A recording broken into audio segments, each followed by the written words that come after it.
Hello বন্ধুরা, তোমরা কেমন আছো? আশা করি তোমরা সবাই ভালো আছো, আমিও ভালো আছি। তো আজকে তোমাদের দাদা বাজার থেকে নিয়ে এসেছে কাঁঠাল।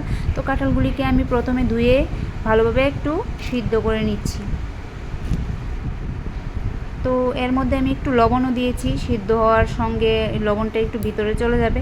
আর অন্যদিকে আমি আলুগুলি কেটে নিয়েছি এর মধ্যে দেওয়ার জন্য, আর করে নিয়েছি আমি দেখো পেস্ট। আর আলুগুলি এবার ভেজে নিচ্ছি, তারপর দিয়ে দেব তেজপাতা আর পেঁয়াজ দিয়ে ফোড়নটা দিয়ে দিচ্ছি। পেঁয়াজগুলি একটু ভাজা ভাজা হয়ে গেলে এর মধ্যে আমি মশলাটা অ্যাড করব। এর মধ্যে ছিল কাঁচামরিচ, তারপর রসুন, পেঁয়াজ আর ছিল আদা পেস্ট।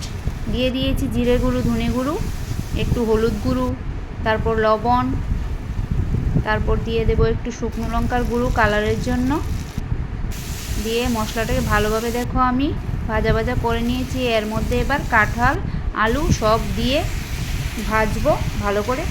তারপর দিয়ে দিলাম পেঁয়াজ আর রসুনের কোয়া। তো দেখো আমার ভাজা ভাজা হয়ে এসেছে। এর মধ্যে আমি জল দিয়ে দিলাম।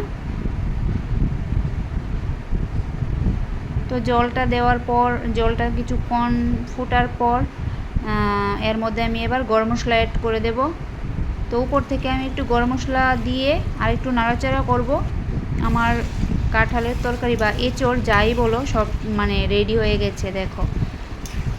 তো ফাইনালি আমার রান্নাটা হয়ে গেছে।